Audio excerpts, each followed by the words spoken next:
मैं ऑफिस से आते हुए गुलाब के गजरे लेकर आया था। सोच लिया था कि ये गजरे रितु को दूंगा और उसे वह मोहब्बत भी दूंगा जिसकी वह हकदार है। मेरे पास गेट की चाबी थी। मैं जब घर में दाखिल हुआ, मेरे कानों में रितु और दिव्या के हंसने की आवाज आ रही थी। मैं जान गया था कि मेरी बेटी दिव्या रितु के साथ बैठी गपशप लगा रही होगी। ऐसा ही होता था, जब वह दोनों साथ होती तो घर में रौनक से लग जाती थी। मेरे घर की खुशी उन दोनों ही से तो थी। मैं बहुत धीरे से उसके कमरे तक पहुंचा था, लेकिन जो बातें उनके दरमियां हो रही थीं, वह सुनकर तो मेरी रूह कांप गई थी। मेरे हाथ से गजरे छूटकर जमीन पर गिर गए थे। जो मैं रितु के लिए लाया था, ये बातों को सुनकर तो मैं पत्थर का हो गया था। मेरी बेटी 10 साल की थी जब मेरी पत्नी मीरा का देहांत हो गया। मैंने दूसरी शादी नहीं की थी, अपनी बेटी को माँ बाप दोनों का प्यार दिया था, लेकिन फिर भी वह चुपचाप सी रहती थी। इसकी वजह यह थी कि मैं उसे पूरा वक्त नहीं दे पाता था। जाहिर है, मैं दिन भर काम पर होता था। हालांकि मैं घर पर एक नौकरानी रखी थी जो सुबह से शाम तक काम करती थी, और जब मैं घर आ जाता तो वह अपने घर चली जाती थी। बाकी का वक्त मैं दिव्या को देने की कोशिश करता था। उससे उसकी स्कूल की रूटीन पूछता था, उसके टीचर और उसकी सहेलियों के बारे में बात करता, लेकिन वह खुलकर बात नहीं करती थी, बस सवाल का जवाब ही देती थी। मैंने महसूस किया था कि मेरी बेटी दिव्या उदास रहती है, जब तक कि उसकी जिंदगी में रितु नहीं आ गई थी। रितु हमारे पड़ोस में कुछ साल पहले ही आई थी। 8वीं क्लास से ही उनकी दोस्ती हो गई थी, और अब मेरी दिव्या हर वक्त रितु के घर पर रहती थी या फिर हमारे घर आ जाती थी। रितु के माँ बाप मर चुके थे। वह अपने चाचा के पास रहती थी। उसके चाचा से भी मेरी अच्छी खासी हाय हेलो थी। मेरा अपना खुद का बिजनेस चल रहा था, जो भगवान की कृपा से बहुत ही अच्छा था। मेरे घर में भगवान की कृपा से पैसे की कोई कमी नहीं थी। बस जिंदगी में एक ही दुख था कि मेरी पत्नी का साथ ज्यादा लंबे समय का नहीं था। वह मुझे छोड़कर चली गई थी, लेकिन दोबारा मैंने किसी की तरफ आंख उठाकर नहीं देखा था, क्योंकि मैं अपनी पत्नी मीरा से बहुत मोहब्बत करता था। मैं देखने में ज्यादा उम्र का नहीं लगता था, क्योंकि मेरी शादी कम उम्र में ही हुई थी और मीरा भी मेरी दोस्त थी। हम दोनों में बहुत मोहब्बत थी। यही वजह थी कि मैं उसकी जगह किसी और को नहीं दे पाया। बस किस्मत में हमारा साथ ज्यादा लंबे अरसे तक नहीं लिखा था। जब से मेरी बेटी की दोस्ती रितु से हुई थी, वह हंसने लगी थी, बातें करने लगी थी। घर में एक रौनक सी लगी रहती थी। कभी वह दोनों किचन में होती और कुछ न कुछ पका रही होती। पूरे किचन में ऊधम सा मचा रहता था, और बाद में अपना बनाया जाने वाला खाना मुझे जरूर टेस्ट कराती। और वह जैसा भी बनाती थी, मैं कहता था, बहुत मजे का है। मेरी नज़र में रितु भी ऐसी ही थी जैसे कि मेरी बेटी दिव्या थी। मैं उसे बेटी कहकर पुकारता था। वक्त यूं ही गुजरता रहा और उन दोनों ने इंटर कर लिया। इसलिए मैंने उससे कहा कि इस बार मैं तुम्हें वह तोहफा दूंगा जो तुम्हें पसंद हो। अब मुझे बताओ तुम्हें क्या चाहिए। लेकिन जो चीज दिव्या ने मुझसे मांगी, वह सुनकर मेरे होश उड़ गए। दिव्या ने मुझे कहा कि पापा, आप रितु से शादी कर लो। ये सुनकर तो मेरा दिमाग चकरा कर रह गया। दिव्या ने ये क्या कह दिया था? मैंने पहली बार दिव्या को गुस्से से देखा था। मैंने कहा, तुम होश में तो हो, शर्म आनी चाहिए तुम्हें ऐसी बात करते हुए। वह तुम्हारी दोस्त है, मेरे लिए बेटी जैसी है, और तुम शादी की बात कर रही हो। वह कहने लगी, वो मेरी बहुत अच्छी दोस्त है, उससे मेरी बहुत दोस्ती है। पापा, मैं उसके बगैर नहीं रह सकती। आप प्लीज उससे शादी कर लो, मुझे रितु चाहिए। मैं उसकी बात सुनकर गुस्से में आ गया। मैंने कहा कि वह कोई चीज नहीं है जो तुम्हें दे दूं। एक जीती जागती इंसान है और मुझे वह तुम्हारी तरह ही प्यारी है। मैं किसी कीमत पर यह कदम नहीं उठाऊंगा जो मुझे रितु के सामने, उसके चाचा के सामने शर्मिंदा कर दे। दिव्या, तुम सोच भी कैसे सकती हो?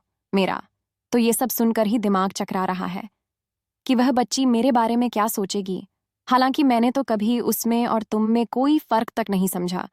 तुम्हारी तरह रितु को भी अपनी बेटी ही समझा है। खबरदार, जो तुमने दोबारा मुझे इस किस्म की बात की तो। मैंने आज तक दिव्या को कभी नहीं डांटा था, लेकिन आज तो उसकी बात ऐसी थी कि मेरा बोलने का अंदाज सख्त हो गया। मेरा दिमाग इस बात को स्वीकार ही नहीं कर रहा था कि वह कैसे यह सब सोच सकती थी। मेरे सख्त शब्दों को सुनकर दिव्या रोते हुए मेरे पास से उठकर चली गई। मुझे लगा कि खुद ही समझ जाएगी, लेकिन मैं इस बात को बिल्कुल ही भुला चुका होता। लेकिन दिव्या ने तो हद ही कर दी। खाना पीना त्याग दिया और निढाल सी अपने कमरे में लेटी रहती थी। मैंने वजह पूछा तो कहती कि आप रितु से शादी करने के लिए राजी हो जाएं। मैं कैसे उसके कहने पर किसी बच्ची की जिंदगी खराब कर सकता था। मैंने दिव्या को बहुत समझाने की कोशिश की। ये सब पागलपंती की बात है, लेकिन वह मेरी बात सुनने को तैयार ही ना थी। वह 2 दिन तक भूखी रही। तीसरे दिन कमजोरी से बेहोश हो गई। मैं अब उसके सामने खुद को बेबस महसूस करने लगा था। मैं उसकी बात मान भी लेता तो रितु के चाचा यह सुनते ही उसे हमारे घर भेजना ही छोड़ देते। बेहोशी में भी दिव्या रितु का ही नाम ले रही थी, लेकिन अभी तक मैंने इस बात की खबर रितु को नहीं दिया। लेकिन अब मैं बेबस हो रहा था। 3 दिन में मेरी बेटी का चेहरा सुख के रह गया था मजबूर होकर, और दिव्या की हालत देखकर मैंने रितु को कॉल किया। दिव्या बीमार। कहने लगी, दिव्या तुम्हें क्या हो गया है? रितु दिव्या के लिए बेतहाशा परेशान थी, फिक्रमंद थी। दिव्या ने भी रितु की आवाज सुनकर ही अपनी आंखें खोली थीं, और रितु को सामने देखकर वो रोने लगी। कहने लगी, मेरे पापा को मुझसे प्यार नहीं है, मेरी इतनी सी बात नहीं मान सकते। मैंने पापा से कहा था कि तुमसे शादी कर ले, लेकिन उन्होंने साफ इनकार कर दिया है। वो मेरी इतनी सी बात नहीं मान सकते। मुझे नहीं मालूम था कि दिव्या रितु के सामने यह बात कह देगी। वो क्या सोच रही होगी मेरे बारे में। ये दिव्या भी न जाने किस किस्म की लड़की है। मैं कमरे से फौरन बाहर निकल गया और बाहर जाकर खड़ा हो गया। मैं कैसे रितु से नजरें मिला सकता था? मेरी बेटी ने तो मुझे रितु के सामने शर्मिंदा करके रख दिया था। मैं जेब से सिगरेट निकाल के और जलाकर पीने लगा। मैं सिगरेट का आदी तो नहीं था, लेकिन जो परेशानी मुझे मेरी बेटी ने दी थी, मैं फिक्रमंदी से सिगरेट पीने लगा था। कुछ देर बाद रितु बाहर आ गई। मैं कमरे से बाहर ही खड़ा था। उससे नजरों का टकराव होते ही मैंने नजरें झुका ली। कुछ न करके भी मैं खुद को मुजरिम समझ रहा था। वह मेरे पास आई और कहने लगी, मुझसे शादी कर लो केशव। ये सुनकर तो मेरे होश गुम हो गए। मुझसे अंकल अंकल कहने वाली लड़की आज मेरा नाम लेकर कह रही थी कि केशव मुझसे शादी कर लो। मैं हक्का बक्का सा खड़ा था। मुझे लगा शायद दिव्या ने उसे इमोशनल ब्लैकमेल किया है, जैसे कि वह काफी दिन से मुझे कर रही थी। मैंने कहा, तुम दिव्या की बातों पर ध्यान मत दो, बेवकूफ है वो। मैंने कभी भी तुम्हें इस नजर से नहीं देखा और ना कभी देख सकता हूँ। तुम मेरी बेटी की दोस्त हो, मुझे बिल्कुल दिव्या की तरह प्यारी लगती हो। दिव्या जज्बाती है, उसे इन बातों की समझ नहीं है, लेकिन प्लीज उसकी बात का बुरा मत मानना। वह तुमसे मोहब्बत करती है और इसी मोहब्बत में फजूल सी बात लेकर बैठ गई है, इसलिए तुमसे ये सब कह गई है। लेकिन तुम बेफिक्र रहो, मैं उसे समझा दूंगा। लेकिन वह कहने लगी कि यह सिर्फ दिव्या की ही नहीं, मेरी भी ख्वाहिश है रितु की। इस बात ने तो मुझे शॉक कर दिया था। मैं उसे बड़ी हैरत और अविश्वास से देख रहा था। मुझे लगा मेरे पास बोलने के लिए शब्द ही खत्म हो गए हैं। मैं ये क्या सुन रहा था और किससे सुन रहा था? मेरी तो बोलती बंद हो गई थी। मुझे उस पर अफसोस भी हो रहा था और गुस्सा भी आ रहा था। वह लड़की मेरे बारे में कैसे ये सब सोच सकती है? मैं उसके बाप की उम्र का हूं। मुझे लगा कि मुझे उससे बात करनी ही नहीं चाहिए, इसलिए मैंने अपना रुख बदल दिया और हाथ में पड़ा सिगरेट होठों में दबा दिया। मेरे चेहरे पर गुस्से की लकीरें साफ जाहिर था। मैंने उसी गुस्से से कहा कि आज के बाद हमारे घर में मत आना। मैं तुम्हें क्या समझता रहा हूं और तुम क्या कह रही हो? शर्म आनी चाहिए तुम दोनों को। मुझे हैरत इस बात की थी कि वह ऐसा चाहती क्यों है। वह खूबसूरत थी, कम उम्र थी, उसे कोई भी अच्छा लड़का मिल सकता था। मैं उलझन का शिकार था, लेकिन वह बहुत ही शांत अंदाज में खड़ी थी। मुझसे कहने लगी, केशव, भले ही आप मुझे अपनी बेटी समान समझते हो, लेकिन मैं आपकी सगी बेटी नहीं हूं। मैं आपको पसंद करती हूं और आप इतने बुढ़े भी नहीं हैं और ना ही लगते हैं। मुझे कोई एतराज नहीं है, तो आप दिव्या की ख्वाहिश क्यों नहीं पूरी कर देते हैं? मैंने कहा, अगर तुम्हारी इन बातों की खबर तुम्हारे चाचा को हो गई तो क्या इज्जत रह जाएगी उनकी नज़रों में? मुझे अपनी इज्जत बहुत प्यारी है। मैं कभी ऐसी बात नहीं कर सकता जिससे दूसरों की नज़रों में गिर जाऊं। वह कहने लगी, मेरे चाचा को कोई एतराज नहीं होगा, बस आप मुझसे शादी कर लो। ये बात भी मेरे लिए हैरान कर देने वाली थी। भला उसका चाचा क्यों इतनी बड़ी उम्र के आदमी से अपनी भतीजी की शादी करेगा? मैं चुप सा हो गया। रितु की हिम्मत पर हैरान भी था। वो मेरे हर सवाल का जवाब मुझे बहुत ही आराम से दे रही थी। फिर वहां से चली गई। शाम तक दिव्या भी काफी बेहतर हो गई थी, इसलिए मैं उसे घर ले आया। उसने फिर यही कहना शुरू कर दिया, अब तो रितु को भी कोई ऐतराज नहीं है, फिर आप क्यों नहीं मान जाते हैं? अब मैं उसके सामने हथियार डाल चुका था। मुझे शादी की ना ज़रूरत थी, ना ही मैं शादी का ख्वाहिशमंद था। ये बस मेरी बेटी की जिद थी। और फिर जब ऋतु को ऐतराज़ भी नहीं था तो मैं कब तक दिव्या को मना करता, इसलिए मैंने खुद ऋतु के चाचा से इस बात का जिक्र किया। वह कहने लगा कि मुझे इस शादी पर कोई ऐतराज़ नहीं है। आप एक अच्छे इंसान हैं, असल में मेरी पत्नी का रवैया ऋतु से ठीक नहीं है। मेरी पत्नी ऋतु के पीछे पड़ी रहती है और अपने निकम्मे भाई से ऋतु की शादी करवाना चाहती है, जो कि एक आवारा लड़का है। मेरी भतीजी बहुत समझदार है, आप उससे शादी कर ले। मुझे इस बात पर कोई ऐतराज़ नहीं है, क्योंकि मैं जानता हूं कि आप उसे खुश रख सकते हैं। और फिर कुछ ही दिनों में ऋतु से मेरी बहुत ही सादगी के साथ शादी हो गई। उस दिन दिव्या बहुत खुश थी। रात को ही ऋतु मेरे कमरे में मेरी पत्नी की हैसियत से मेरे बेड पर बैठी थी, लेकिन मेरा दिल हर जज्बात से खाली था। आनन फानन में शादी, वह भी इतनी कम उम्र लड़की से। मैं दिमागी तौर पर बिल्कुल भी तैयार न था, इसलिए कुछ देर ड्राइंग रूम में ही बैठा रहा। दिव्या भी अपने कमरे में सो चुकी थी और मैं यहाँ बैठा इस अचानक से हो जाने वाले रिश्ते को लेकर परेशान था। खुद को समझने लगा कि अगर ऋतु को ऐतराज़ नहीं है और वह इस रिश्ते को दिल से स्वीकार कर चुकी है, तो मुझे भी इस रिश्ते को दिल से स्वीकार कर लेना चाहिए। खुद को दिमागी तौर पर तैयार करने की कोशिश कर रहा था, लेकिन मैं कुछ उलझा हुआ अपने कमरे में चला गया। जैसे ही मैं कमरे में दाखिल हुआ, ऋतु दुल्हन के लिबास में सजी सवरी बैठी थी। मेरी आहट पर कुछ संभाल कर बैठ गई। मेरे दिलो दिमाग उलझने लगे कि मैं उससे क्या बात करूं, जिस लड़की के लिए फिलहाल मेरे दिल में किसी किस्म के कोई भी जज्बात ना थे। फिर भी मैं उसके सामने जाकर बैठ गया, अपनी जेब से एक अंगूठी निकाली और उसके उंगली में पहना दिया। वह आज काफी नर्वस सी बैठी हुई थी, इसलिए मैंने ही बात शुरू की। ऋतु, देखो, मुझसे घबराने की जरूरत नहीं है। मैं फिलहाल दिल से और दिमागी तौर पर इस रिश्ते को बिल्कुल भी स्वीकार नहीं कर पा रहा, इसलिए मुझे वक्त चाहिए। इसलिए तुम चाहो तो आराम से इस कमरे में सो जाओ, और चाहो तो दिव्या के पास चली जाओ। मुझे लगा वह शायद इस बात पर ऐतराज करेगी, क्योंकि हर लड़की की शादी को लेकर और खासकर शादी की पहली रात को लेकर बहुत सारे सपने होते हैं। लेकिन वह बड़े आराम से मान गई, कहने लगी, ठीक है, आप आराम करें, मैं दिव्या के पास सो जाती हूँ। उसे शायद मेरी इजाज़त की ही ज़रूरत थी। वह फौरन कमरे से बाहर निकल गई। मेरे लिए यह बात भी हैरान कर देने वाली थी। हर लड़की शादी की रात के लिए बहुत से अरमान अपने दिल में रखती है। फिर मुझसे शादी के लिए वो खुद ही राजी थी, तो फिर इतनी जल्दी मेरी बात कैसे मान ली? उसके कहे अनुसार मैं उसे पसंद था, इसलिए उसे कुछ ना कुछ ऐतराज़ तो होना चाहिए था। खैर, मुझे लगा उसे भी वक्त देना चाहिए। मैंने कपड़े बदले और सोने के लिए लेट गया। ऋतु अब रोज दिव्या के पास ही सोने लगी थी, उसके साथ ही हंसती बोलती बातें करती। मैं रोज उन्हें जब कॉलेज छोड़ने जाता तो वह मेरे बराबर फ्रंट सीट पर बैठ जाती और दिव्या को तंग करते हुए कहती कि अब मेरा यहाँ बैठने का हक है, क्योंकि शादी से पहले दिव्या मेरे साथ फ्रंट सीट पर बैठती थी। ऋतु की बात पर दिव्या खिलखिलाकर हंस पड़ती थी। शादी को 1 महीना हो चुका था। ऋतु अब तक दिव्या के पास ही सोती थी। मुझे भी इस बात से कोई मतलब नहीं था, क्योंकि ऋतु के लिए मेरे दिल में कोई जज्बात नहीं थे, तो मुझे कोई फर्क नहीं पड़ता था कि वह कहाँ सोती है। लेकिन एक रात जो कुछ मेरे और ऋतु के बीच हुआ, उस रात मैं अपने कमरे में कोई किताब पढ़ रहा था कि ऋतु मेरे कमरे में आ गई। मैं अपने कमरे का दरवाज़ा लॉक नहीं रखता था। मैंने आने की वजह पूछी तो मुझसे कहने लगी कि दिव्या सो चुकी है, लेकिन मुझे नींद नहीं आ रही। मैं आपके पास बैठकर बातें कर लूं? सुबह संडे है, छुट्टी है कॉलेज की। मैंने कहा, हाँ, बैठ जाओ। वह बेड पर बैठ गई।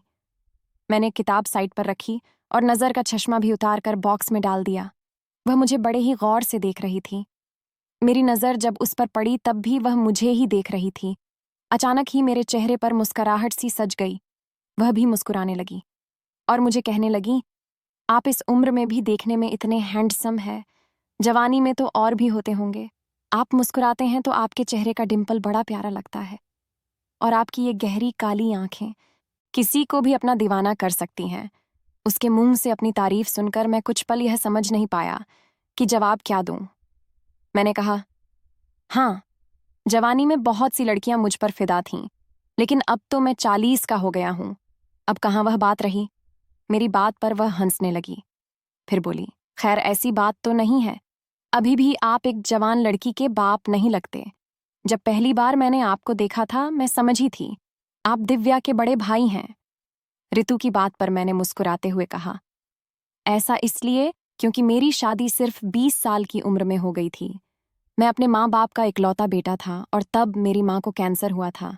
मेरी माँ का आखिरी समय था और मेरी माँ मेरी शादी अपनी आंखों से देखना चाहती थी। इसलिए मरने से पहले उसने अपनी आखिरी इच्छा जाहिर की थी और मैं अपनी माँ की आखिरी इच्छा का मान रखा था और अपनी एक दोस्त से शादी कर ली थी।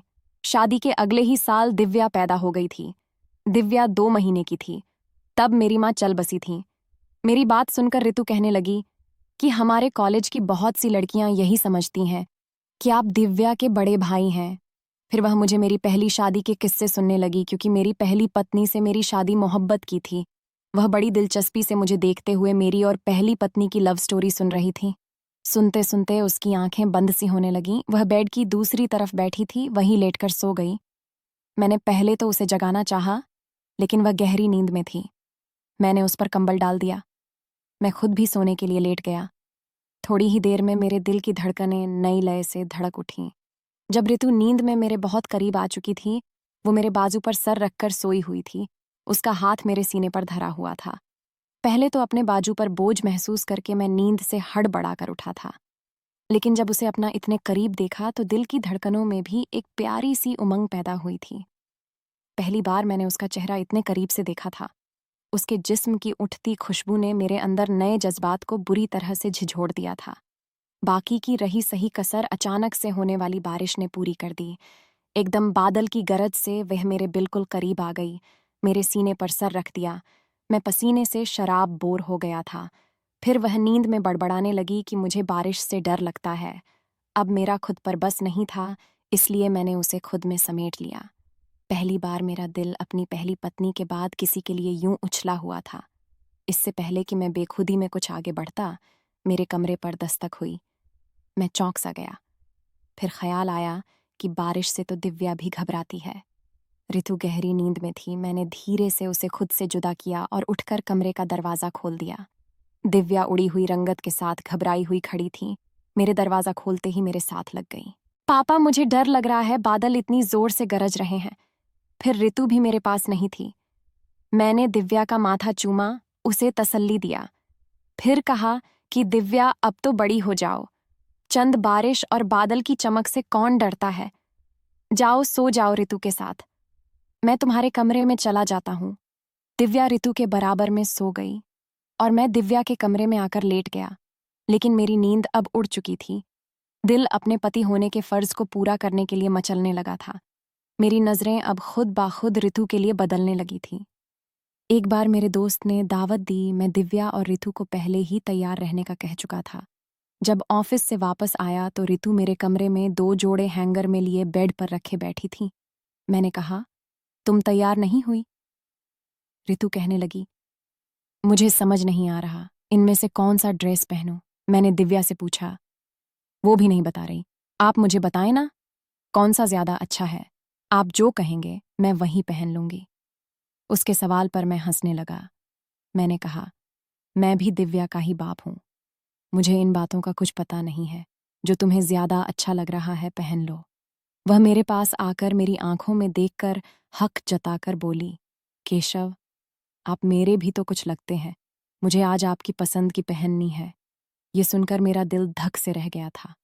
वह किसी बच्चे की तरह से जिद करने लगी कि मैं उसे अपनी पसंद बताऊं। मैंने उसे बता दिया कि वो वाला पहन लो। वह खुश हो गई। लेकिन जब तैयार होकर मेरे सामने आई तो मैं आंखें झपकना भूल गया था। वह बेहद खूबसूरत लग रही थी। फिर जब मुझसे पूछने लगी कि केशव में कैसी लग रही हूं, सच सच बताएं तो मेरा दिल मुझे समझाने लगा, कहने लगा, तुम इसकी तारीफ उन शब्दों से करो जैसे मीरा की करते थे। मेरे दिल का शोर अब मेरा चैन चुराने लगा था। लेकिन मैं किसी तरह खुद को संभाला और नजरें चुराते हुए कहा, ऋतु, तुम अच्छी लग रही हो। मेरी बात सुनकर ऋतु खुश हो गई थी। अब ऋतु भी कभी कभी दिव्या की तरह से बेख्तियारी दिखने लगती थी। अगर मैं दोनों के लिए कपड़े या कोई और चीज खरीद कर लाता तो वह दिव्या की तरह मेरे गले लग जाती। मेरे कान के करीब आकर कहती, I love you Keshav, thank you so much. Divya मेरी बेटी थी, उसके लिए मेरे जज्बात अलग थे। उसका इजहार मोहब्बत करना भी मुझे अच्छा लगता था, जैसा एक बाप को लगना चाहिए। लेकिन जब वही बात ऋतु मुझसे कहती तो मेरा दिल अंदर से धमाल मचाने लगता था। ऋतु का यूं मेरे करीब आना मेरी रातों की नींद उड़ने लगा था। अब मेरा जी चाहता था कि उसे अपने कमरे में रखा करूं, उसकी तारीफ किया करूं, उसके करीब रहूं। आज मैं ऑफिस से आते हुए गुलाब के गजरे लेकर आया था। सोच लिया था कि आज ऋतु से दिल की बात कह दूंगा और उसे वह मोहब्बत भी दूंगा जिसकी वह हकदार है। मेरे पास मेन गेट की चाबी थी। मैं जब घर में दाखिल हुआ मेरे कानों में दिव्या और ऋतु की हंसने की आवाज आने लगी। मेरे घर उन दोनों से ही तो रौनक थी। मैं बहुत धीरे से उसके कमरे तक पहुंचा था, लेकिन जो बातें उन दोनों के दरमियान हो रही थीं, वह सुनकर तो मेरी सांस रुक गई थी। मेरे हाथ से गजरे जमीन पर गिर गए थे जो मैं ऋतु के लिए लाया था। मैं तो यह बातें सुनकर पत्थर का हो गया था। ये क्या खेल खेला था उन दोनों ने मिलकर मेरे साथ। मरे मरे कदमों से मैं अपने कमरे में वापस लौट कर आया था। पहली बार ड्रेसिंग के आईने पर नजर पड़ते ही अपनी उम्र बहुत बड़ी सी लगने लगा था कि 40 के बजाय 80 का हो चुका हूं। बहुत रोकने के बावजूद मेरी आंखों से आंसू जारी हो गए थे। मैंने खुद को तब संभाला जब ऋतु वहीं गजरे पहने मेरे कमरे में मुस्कुराती हुई आई और कहने लगी, आप मेरे लिए इतनी खूबसूरत गजरे लाए थे, तो फिर मुझे दिए क्यों नहीं? कमरे के बाहर क्यों रख दिए, वह भी जमीन पर? वो मेरे पास आने लगी लेकिन मैं पीछे हट गया। मैंने कहा, खाना गर्म करो, मुझे भूख लगी है। वह ये सुनकर कमरे से बाहर चली गई, जो हकीकत मुझ पर खुल चुकी थी। कैसे मुमकिन था कि मैं उसके करीब भी जाता? मुझे अपने आप धुआं धुआं सा लग रहा था। उसके बाद मैं खुद ही ऋतु से फासला रखना शुरू कर दिया। आज वह दोनों कॉलेज के फंक्शन पर जाने के लिए तैयार हुई तो ऋतु मेरे कमरे में आ गई। अच्छी खासी तैयार थी, प्यारी भी लग रही थी। मैंने नजरें चुरा ली। मैं गाड़ी की चाबी पकड़ा बाहर ही आ रहा था, लेकिन उसे अपने सामने देखकर रुक गया। वह अभी मुझे मुस्कुराकर देखकर पूछने लगी, केशव मैं कैसी लग रही हूं मेरे अंदर? तो उन शब्दों ने जैसे आग सा लगा दिया था, जो सच्चाई में जान चुका था। उसके बाद मैं इस सवाल का क्या जवाब देता? मैं उसे गुस्से से देखा और उसी गुस्से से उसके दोनों बाजुओं को पकड़ा। उसकी आंखों को देखकर सख्त शब्दों में कहा, बताऊं तुम्हें कि कैसी लग रही हो? मेरे इस अंदाज पर वह कुछ सहम सी गई। शायद मुझसे ऐसी शक्ति की उम्मीद नहीं थी। मैंने उसे शक्ति से ऋतु के बाजू को दबोचते हुए कहा, बहुत बुरी लग रही हो। ये कहकर मैंने उसे छोड़ दिया। वह फौरन से मेरे कमरे से बाहर निकल गई। मैं गाड़ी में जाकर बैठ गया। मेरे अंदर तो ऐसी खोलन थी कि चाह रहा था खुद को खत्म कर लूं। गुस्से के मारे मैंने हॉर्न बजाना शुरू कर दिया। दिव्या भागती हुई बाहर आई और गाड़ी में बैठे गए। फिर मुझे नखरे दिखाते हुए बोली, आपको पता तो है कि लड़कियों की कितनी तैयारी होती है? वह अच्छी खासी तैयार होकर भी नाराज थी।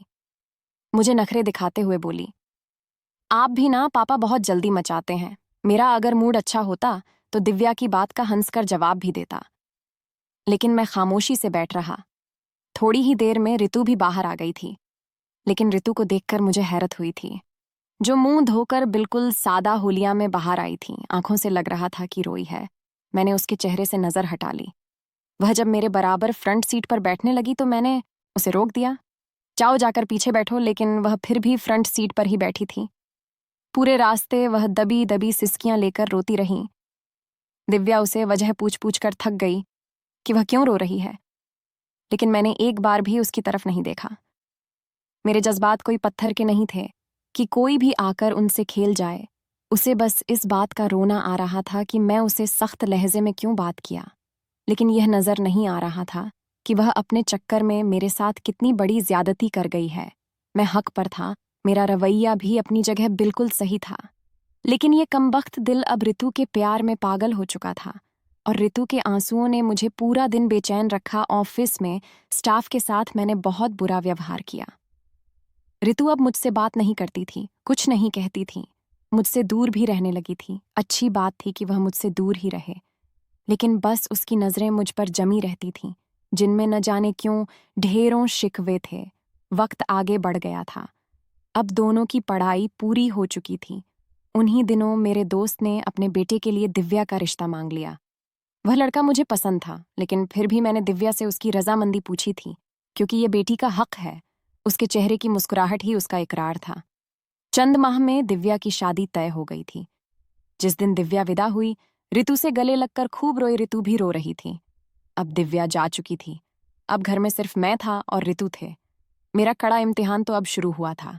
जिस दिन दिव्या विदा हुई, उसी रात मैंने ऋतु से कहा कि मुझे उससे कुछ बात करनी है। वह कुछ थकी थकी भी लग रही थी। फिर दिव्या की जुदाई से उदास भी थी। वह हॉल में रखे डाइनिंग टेबल की कुर्सी पर खामोशी से बैठ गई। मैं उसके सामने कुर्सी पर बैठ गया। मैं सोच चुका था कि यह मजबूरी का बंधन भी अब खत्म कर दूं, जिससे ऋतु ने अपने खड़े वक्त को गुजरने के लिए मुझे जोड़ा था। उस दिन वह और दिव्या यही बातें कर रहे थे कि उस दिन दिव्या ऋतु से कह रही थी कि ऋतु, तुमने पापा से शादी अपनी चाची के भाई से बचने के लिए कर तो ली है, लेकिन तुम्हें बुरा तो लगता होगा ना। पापा तुमसे बहुत बड़े हैं। तुम्हारा भी मेरी तरह यह दिल चाहता होगा कि तुम्हारा पति भी। दिव्या यह कहकर चुप सी हो गई और ऋतु हंसते हुए बोली, मेरा पति भी हैंडसम और डैशिंग हो, यही कहना चाहती हो ना। जाहिर है मेरी भी ऐसी ही ख्वाहिश है। भला तुम्हारे पापा मेरे साथ किस एंगल से अच्छे लगते हैं, कितने बड़े हैं वह मुझसे। ऋतु की बातों ने मुझे किसी गहरी खाई में फेंका था। अगर मैं उसे पसंद नहीं था तो अस्पताल में मुझे ये क्यों कहा था कि मैं उसे अच्छा लगता हूं। मैं बाहर खड़ा इस असलियत से गुजर रहा था। ऋतु आगे कह रही थी, दिव्या, तुम मेरी मजबूरी जानती थी चाची। चाची मेरी जिंदगी बर्बाद कर देते, इसीलिए मैंने ये कदम उठाया था। जब उठकर दरवाजा खोला तो सामने ऋतु थी। लेकिन इस वक्त क्यों आई थी? मैंने कहा, तुम अपने कमरे में चली जाओ। मैं इस वक्त तुमसे बात नहीं करना चाहता। मैं किस दर्द से गुजर रहा था मैं ही जानता था। मैं नहीं चाहता था कि ऋतु के साथ सख्त रवैया अपनाऊं, लेकिन वह भी शायद रो रही थी। कहने लगी, अगर आपने दरवाजा नहीं खोला तो मेरा मरा हुआ मुंह देखेंगे। ऋतु की बात सुनकर मेरी जान लब्बों पर आई थी। उस बेवकूफ लड़की पर मुझे गुस्सा सा आने लगा था। मैंने उठकर दरवाजा खोला। वह अभी तक उस ड्रेस में थी जो दिव्या की शादी पर पहनी थी, वैसे ही तैयार भी थी, बस रोने से काजल फैला हुआ था। उस वक्त वह भी, उसका हुस्न बहुत अच्छा था। मैंने नजरें फेर ली। वह अंदर आ गई और मुझसे पूछने लगी, कैसी लग रही हूं। मैंने ऋतु की बात पर मैं बड़ी हैरत से देखा। ये कैसा फालतू का सवाल था। वह मेरे बिल्कुल करीब आ गई। कुछ पूछा है आपसे, मैं आपको कैसी लग रही हूं। और ये कहकर वह अचानक ही मेरे सीने से लगकर रोने लगी। मैं तो अपनी जगह पत्थर हो गया था। ऋतु मेरे सीने से लगी हुई थी और रोते सिसकते हुए कह रही थी, आपने आधी अधूरी बातें सुनी केशव, और खुद से कुछ भी सोच लिया। मेरे लिए एक खूबसूरत नौजवान लड़का आप हो, ये दिव्या की सोच थी। मैं कई बार उससे कह चुकी थी कि तुम्हारे पापा मेरे आइडियल हैं, मुझे उनकी पर्सनैलिटी बहुत अट्रैक्ट करती है। लेकिन दिव्या उम्र का फर्क मेरे सामने रख देती थे। उसे लगता था मैंने चाची के भाई से बचने के लिए मजबूरन आपसे शादी की है। इसलिए मैं दिव्या को वही जवाब दे रही थी जो वह सुनना चाहती थी, क्योंकि मैं उसे यकीन दिला दिलाकर थक गई थी कि मैं आपको दिल से कबूल किया है। हाँ, ये सच है कि शादी की रात में बहुत नर्वस थी, और वह हर लड़की होती है, लेकिन उसके बाद मैं सचमुच आपसे मोहब्बत करने लगी थी। मेरी ख्वाहिश थी कि आप मुझे देखें, मेरी तारीफ करें, मुझसे बातें करें, लेकिन आप मुझे लापरवाह से रहते थे। इसीलिए मैंने खुद से आपकी तरफ कदम बढ़ाया था। आपसे रात के वक्त बातें करने लगी, आपके बराबर में सो गई। मुझे आपकी संगत चाहिए थी, मुझे मेरे रिश्ते का हक चाहिए, लेकिन मैं खुद से ये बात नहीं कहना चाहती थी। हर लड़की की ख्वाहिश होती है कि ऐसा कदम पहली बार उसका पति उठाए। इसीलिए बारिश के बहाने से आपके करीब आ गई थी, लेकिन दिव्या के आ जाने मैं आपके प्यार और आपकी संगत से प्यासी ही रह गई थी। मेरी ख्वाहिश थी कि आपकी पसंद पहनूं, आपकी मुझ पर तारीफ भरी नजरें उठे। आपकी नजरें मुझे अंदर तक बेचैन कर देती थीं। मैं बहाने बहाने से आपके करीब आने की कोशिश करती थी कि शायद आपको मेरे प्यार का एहसास हो, लेकिन आप तो शायद पत्थर के बने हो। जब उठकर दरवाजा खोला तो सामने ऋतु थी। लेकिन इस वक्त क्यों आई थी? मैंने कहा, तुम अपने कमरे में चली जाओ। मैं इस वक्त तुमसे बात नहीं करना चाहता। मैं किस दर्द से गुजर रहा था मैं ही जानता था। मैं नहीं चाहता था कि ऋतु के साथ सख्त रवैया अपनाऊं, लेकिन वह भी शायद रो रही थी। कहने लगी, अगर आपने दरवाजा नहीं खोला तो मेरा मरा हुआ मुंह देखेंगे। ऋतु की बात सुनकर मेरी जान लब्बों पर आई थी। उस बेवकूफ लड़की पर मुझे गुस्सा सा आने लगा था। मैंने उठकर दरवाजा खोला। वह अभी तक उस ड्रेस में थी जो दिव्या की शादी पर पहनी थी, वैसे ही तैयार भी थी, बस रोने से काजल फैला हुआ था। उस वक्त वह भी, उसका हुस्न बहुत अच्छा था। मैंने नजरें फेर ली। वह अंदर आ गई और मुझसे पूछने लगी, कैसी लग रही हूं। मैंने ऋतु की बात पर मैं बड़ी हैरत से देखा। ये कैसा फालतू का सवाल था। वह मेरे बिल्कुल करीब आ गई। कुछ पूछा है आपसे, मैं आपको कैसी लग रही हूँ। और ये कहकर वह अचानक ही मेरे सीने से लगकर रोने लगी। मैं तो अपनी जगह पत्थर हो गया था। ऋतु मेरे सीने से लगी हुई थी और रोते सिसकते हुए कह रही थी, आपने आधी अधूरी बातें सुनी केशव, और खुद से कुछ भी सोच लिया। मेरे लिए एक खूबसूरत नौजवान लड़का आप हो, ये दिव्या की सोच थी। मैं कई बार उससे कह चुकी थी कि तुम्हारे पापा मेरे आइडियल हैं, मुझे उनकी पर्सनैलिटी बहुत अट्रैक्ट करती है। लेकिन दिव्या उम्र का फर्क मेरे सामने रख देती थे। उसे लगता था मैंने चाची के भाई से बचने के लिए मजबूरन आपसे शादी की है। इसलिए मैं दिव्या को वही जवाब दे रही थी जो वह सुनना चाहती थी, क्योंकि मैं उसे यकीन दिला दिलाकर थक गई थी कि मैं आपको दिल से कबूल किया है। हाँ, ये सच है कि शादी की रात में बहुत नर्वस थी, और वह हर लड़की होती है। लेकिन उसके बाद मैं सचमुच आपसे मोहब्बत करने लगी थी। मेरी ख्वाहिश थी कि आप मुझे देखें, मेरी तारीफ करें, मुझसे बातें करें। लेकिन आप मुझे लापरवाह से रहते थे, इसीलिए मैंने खुद से आपकी तरफ कदम बढ़ाया था। आपसे रात के वक्त बातें करने लगी, आपके बराबर में सो गई। मुझे आपकी संगत चाहिए थी, मुझे मेरे रिश्ते का हक चाहिए। लेकिन मैं खुद से ये बात नहीं कहना चाहती थी। हर लड़की की ख्वाहिश होती है कि ऐसा कदम पहली बार उसका पति उठाए। इसीलिए बारिश के बहाने से आपके करीब आ गई थी। लेकिन दिव्या के आ जाने में आपके प्यार और आपकी संगत, वो मेरे सीने से लगी मुझे शिकवे कर रही थी। मैंने उसे अपने हिसार में ले लिया। एक गलतफहमी थी जो हमारे दरमियां इसीलिए पैदा हो गई कि मैंने ऋतु की तरफ कदम नहीं बढ़ाए थे, और यह गलती तो मेरी थी। मैंने उसका चेहरा अपने दोनों हाथों में लिया और उसके माथे को चूम कर उसे उसका पहला हक दिया था। बहुत हसीन लग रही हो, मैंने तारीफ की। वो हंस दी, यूं ही रोते रोते हुए मुस्कुराने लगी। वह वाकई बहुत हसीन थी। मैंने कसकर ऋतु को अपने सीने से लगा लिया। दिल की धड़कनों ने शोर मचाया था, लेकिन अब मेरे दिल की धड़कनों के साथ ऋतु के दिल की धड़कनें भी साफ सुनाई दे रही थीं। मैं और दिव्या एक हो चुके थे, और हमारे दरमियां जो भी गलतफहमियां थीं सब खत्म हो गए, और हम लोग खुशी खुशी रहने लगे। दोस्तों, वीडियो कैसा लगा कमेंट करके ज़रूर बताना। वीडियो को लाइक और चैनल सब्सक्राइब कर देना।